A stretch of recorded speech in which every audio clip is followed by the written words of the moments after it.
Hello भाई लोग। तो कैसे हो? उम्मीद है आप सब लोग मजे में होंगे। तो आज हम करने वाले हैं जीएफजी का प्रॉब्लम ऑफ द डे। ठीक है। तो क्वेश्चन का नाम है एस्ट्रॉइड कोलिजन्स। नाम सुनने में काफी अच्छा लग रहा है। क्वेश्चन समझते हैं क्या है। क्वेश्चन में देखो दिया क्या है, एक हमें एन साइज की एरे दी हुई है और एरे के एलिमेंट्स क्या हैं। एरे के एलिमेंट्स पॉजिटिव नेगेटिव दोनों हो सकते हैं। तो जो इसका साइन है वो डिनोट कर रहा है कि एस्ट्रॉइड लेफ्ट में मूव कर रहा है, राइट में मूव कर रहा है। ठीक है।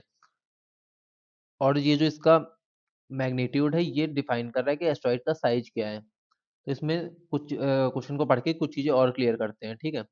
सबसे पहले क्या है कि for each asteroid the absolute value represent its size and sign represent its direction. ठीक है। पॉजिटिव साइन का मतलब है कि एस्ट्रॉइड हमारा राइट की तरफ मूव कर रहा है और निगेटिव साइन का मतलब है हमारा एस्ट्रॉइड जो है लेफ्ट की तरफ मूव कर रहा है। और हर एस्ट्रॉइड की स्पीड सेम है, ये एजम्पशन हमें लेके चलना है। ये क्वेश्चन में साफ साफ लिखा हुआ है। ठीक है। तो हमें फाइनल स्टेट निकालनी है, मतलब ये एरे एक दी हुई है जिसमें एस्ट्रॉइड सारे मूव कर रहे हैं। थोड़ी देर के बाद या फाइनली कोलिजन, अब एक लेफ्ट में एस्ट्रॉइड मूव कर रहा है, एक राइट में मूव कर रहा है, तो दोनों आपस में कोलाइड करेंगे। और कोलाइड करेंगे तो होगा क्या, दोनों में से जिसका साइज बड़ा है वो बचेगा, जो छोटा वाला है वो खत्म हो जाएगा। ये है। अगर जो दोनों का मैग्नीट्यूड सेम है, बाई चांस एक +3 है एक -3 है, ये दोनों जब आपस में टकराएंगे तो दोनों के दोनों ही खत्म हो जाएंगे। तो इस तरीके से लास्ट में जाके हमारे पास जो एरे बचेगी या जो एस्ट्रॉइड बचेंगे, हमें वो आंसर में रिटर्न करना है। मीडियम लेवल का क्वेश्चन है, काफी इंटरेस्टिंग क्वेश्चन है। समझते हैं क्वेश्चन में करना क्या है। हम पहले 3-4 टेस्ट केस को समझते हैं कि टेस्ट केस में एक्चुअल में होगा क्या, उससे आपको इम्प्लीमेंटेशन समझ में आ जाएगी। फिर उसके बाद आप खुद कोड को ट्राई कर सकते हो। और एक चीज और, जिन्होंने भी अभी तक चैनल को सब्सक्राइब नहीं किया है, अभी के अभी चैनल को सब्सक्राइब करो, अपने दोस्तों को भी शेयर करो और वीडियो को यार लाइक करो। ठीक है। तो ये क्वेश्चन तो आपने देख लिया। इसके कंस्टेंट्स 10⁵ तक हैं और एक्सपेक्टेड टाइम कॉम्प्लेक्सिटी हमारी O ऑफ n है और स्पेस कॉम्प्लेक्सिटी भी हमें O of n he use करनी है। ठीक है। अब आते हैं इसमें कुछ चीजें नोटिस करने वाली और हैं, ये आगे चल के हमें फायदा देंगी। जो एरे की वैल्यूज हैं, जो एक्चुअल में एस्ट्रॉइड्स हैं, वो -1000 से 1000 तक हैं। ये चीज हमारे लिए इतनी यूजफुल नहीं, लेकिन ये चीज बहुत यूजफुल है कि एस्ट्रॉइड्स जो हैं वो जीरो नहीं होंगे। मतलब ये एक लॉजिकल चीज भी है कि एस्ट्रॉइड्स का साइज जीरो तो होगा नहीं। ठीक है। तो वो चीज यहाँ पे देखनी है कि एस्ट्रॉइड्स का साइज हमारा जीरो नहीं होगा, और इस चीज को हमें कोड लिखने में काफी ज्यादा आसानी होने वाली है। अब हम इसके टेस्ट केसेस को समझते हैं एक एक करके। ठीक है। तो 3-4 टेस्ट केस समझते हैं ताकि आपको समझने में आसानी हो जाए। और इसकी इम्प्लीमेंटेशन समझते हैं सीधे, मतलब टेस्ट केस के साथ इम्प्लीमेंटेशन देखते हैं तो और अच्छा से क्लियर हो जाएगा आपको। पहला टेस्ट केस हम ले रहे हैं, एरे का साइज है n = 5। ठीक है। और एरे हमारी क्या है, 2, -5, -1, -4, -12। अब देखो सीन क्या है, ये पॉजिटिव है तो इसके ऊपर मैं डायरेक्शन एक तरीके से डिनोट कर रहा हूँ। ये पॉजिटिव है तो ये राइट की तरफ चल रहा है, निगेटिव है ये लेफ्ट की तरफ चल रहा है, ये लेफ्ट की तरफ मूव कर रहा है, ये लेफ्ट की तरफ मूव, सॉरी एक सेकंड, 4 पॉजिटिव है तो राइट की तरफ मूव करेगा और -12 लेफ्ट की तरफ मूव करेगा। अब हम शुरू से चलते हैं। ये दोनों अपोजिट डायरेक्शन में है, दोनों टकराएंगे तो दोनों में से कौन बचेगा? दो बड़ा होता है, पाँच, पाँच बड़ा होता है, तो यहाँ से हमारा सिर्फ -5 बचेगा।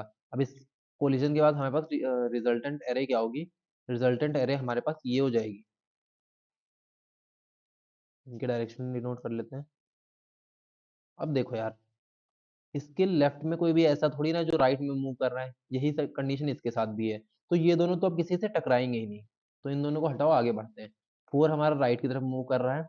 अब हम आगे बढ़ेंगे तो देखेंगे -12 लेफ्ट की तरफ मूव कर रहा है, ये दोनों आपस में टकराएंगे तो हमारे पास क्या होगा, -5 एज इट इज रहेगा, -1 एज इट इज रहेगा।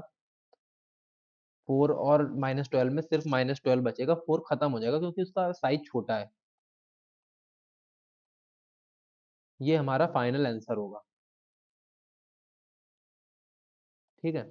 अब आपको समझ तो आ गया क्वेश्चन में करना क्या है। अब इसकी इम्प्लीमेंटेशन कैसे होगी ये देखते हैं। इम्प्लीमेंटेशन देखने से पहले अभी भी जिन लोगों ने चैनल को सब्सक्राइब नहीं किया है, यार अभी के अभी सब्सक्राइब करो और वीडियो को लाइक कर दो। अब इसको, इसमें देखो एक तो हमारा स्टैक यूज होगा, ठीक है, और एक वेक्टर हम यूज कर लेंगे। तो शुरू में एक हम एरे ले रहे हैं, यही वाली एरे को लेके हम चल रहे हैं। एरे हमारी साइज थोड़ा बड़ा कर ले रहा हूँ, हल्का सा विजिबल होगा आई थिंक। 2, -5, -1, 4, -12, ठीक है।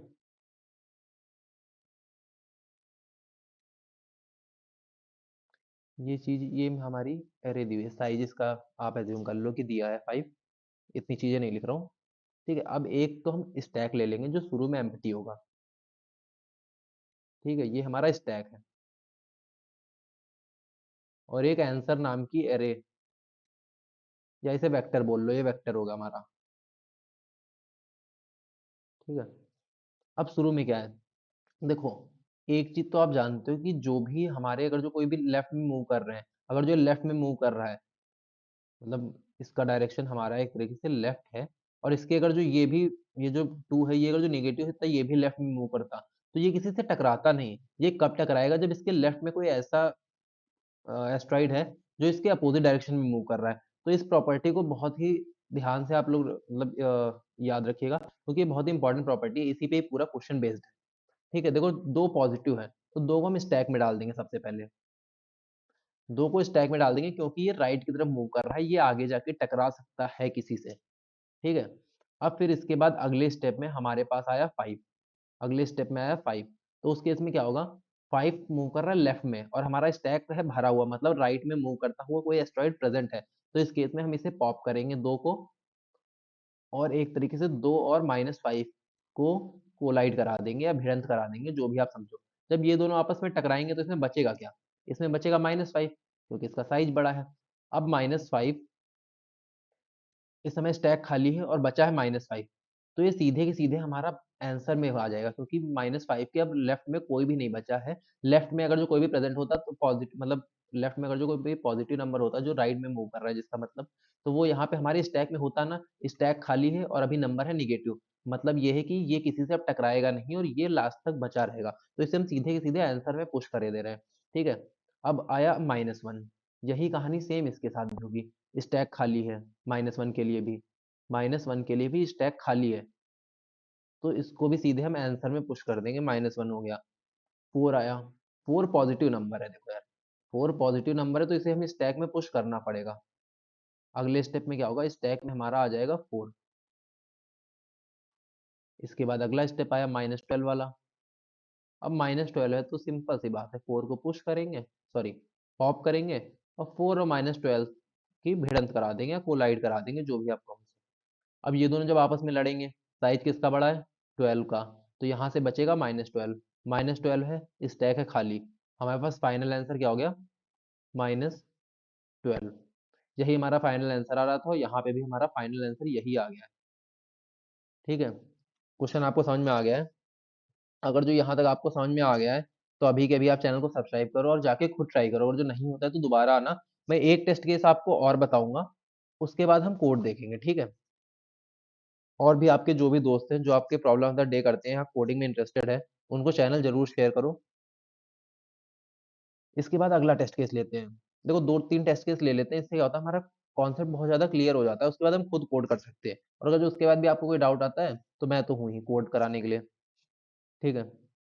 तो अब अगला जो एरे है, वो हम मान के चल रहे हैं -5, 5, 2, 1, 1, -2, ठीक है। वही कहानी जो पहले की थी, वही अब भी हम करेंगे। एक स्टैक ले लिया, एक आंसर नाम की वेक्टर ले ली। स्टैक -5 आया, स्टैक है खाली, सीधे आंसर में चला जाएगा, क्योंकि इससे कोई लड़ने वाला है ही नहीं। 5 आया, 5 जाएगा क्योंकि राइट में मूव कर रहा है, ये आगे जाके इन फ्यूचर लड़ सकता है किसी से। 2 के लिए भी सेम कहानी, 1 के लिए भी सेम कहानी, दोनों 1 को इसमें हम पुश कर देंगे, 1, 1, ठीक है। अब आया -2, जब ये -2 आएगा तो वही एज यूजुअल पुरानी कहानी, ऊपर से पॉप करो 1, और यहाँ से 1 निकल चुका है, तो 1 और -2 की भिड़ंत होगी, इन दोनों में जीतेगा -2। अभी देखो स्टैक खाली नहीं है, मतलब इस राइट में मूव करते हुए अभी एलिमेंट एग्जिस्ट कर रहे हैं, ठीक है। अब इसके अगले स्टेप में क्या होगा, 1 भी यहाँ से पॉप हो जाएगा, तो 1 और -2 की भिड़ंत यहाँ पे होगी, तो यहाँ से भी सेम कहानी होने वाली, -2 बचेगा। अभी भी स्टैक खाली नहीं है, तो ये -2 यहाँ से आएगा, और ये वाला 2 यहाँ से आएगा। पेन का कलर बदलता हूँ, ये वाला 2 यहाँ से आएगा। इन ये दोनों जब आपस में लड़ेंगे तो ये खत्म हो जाएंगे। अब हमारे पास स्टैक में क्या बचा है, स्टैक में बचा है 5, जिस केस में स्टैक में एलिमेंट बच रहे हैं उस केस में हम क्या करेंगे, स्टैक के एलिमेंट सीधे नहीं डालेंगे, स्टैक के एलिमेंट रिवर्स करके डालेंगे। क्योंकि मान लो यहाँ पे कोई और एलिमेंट होता, मान लो इसके बाद 1 है, यहाँ पे 1, फिर इसके बाद ये पॉजिटिव नंबर है, assumption ले रहे हैं, ये 1 यहाँ पे आया, और जब हम इसको सीधे भर देंगे तो 1 और 5 हो जाएगा। लेकिन यहाँ पे ऑर्डर क्या है, 5 पहले 1 बाद में, तो ये जो स्टैक के एलिमेंट बाद में आंसर वाली एरे में डालेंगे, इनको रिवर्स करके डालेंगे। तो एक तरीके से हमारा फाइनल बन क्या रहा है, 5 के बाद बनेगा 5। अगर जो इस ये वाला तो मैं समझाने के लिए बस किया था, तो अब आपको पूरी तरीके से समझ में आ गया। अब हम इसका करते हैं कोड। ठीक है, कोड ज़्यादा डिफिकल्ट नहीं है, बहुत ही आसान कोड है। अगर जो आपको समझ में आ गया है पूरी तरीके से, तो पहले खुद आप ट्राई कर लीजिए। अगर जो तब भी नहीं होता है तब आके देखिए, क्योंकि कोड करने का वही तरीका है, सबसे सही होता है। एक स्टैक ले लेंगे इंट का एस, एक सेकेंड, वेक्टर ले लेंगे इंटीजर की, इसका नाम आंसर रख लेते हैं। फिर एक फॉर लूप चलाएंगे, int i is equal to 0 से लेके i should be less than n plus plus i. ठीक है, अब सबसे पहले हम डेटा निकालते हैं, मतलब जो करंट डेटा है उसको एक नए वेरिएबल में सेव कर रहे हैं। स्पेलिंग मिस्टेक ना हो इसलिए हम कॉपी पेस्ट कर लेते हैं नाम इसका, क्योंकि सजेशन तो जीपी पे देता नहीं है। ठीक है, फिर हम क्या करेंगे, क्या मेरा स्टैक खाली है, जो सबसे पहले मैंने आपको कंडीशन बताई थी, empty क्या स्टैक हमारा एम्प्टी है। अगर जो स्टैक एम्प्टी है तो हमारे पास दो केस है, या तो नंबर निगेटिव होगा या नंबर पॉजिटिव होगा। अगर जो पॉजिटिव होता है तो हम स्टैक में डालते हैं, अगर जो निगेटिव होता है तो अपनी एरे में डालते हैं। वही चीज मैं यहाँ पे कर रहा हूँ, answer dot push back data. ठीक है, और दूसरी इसके अपोजिट में कंडीशन क्या होगी,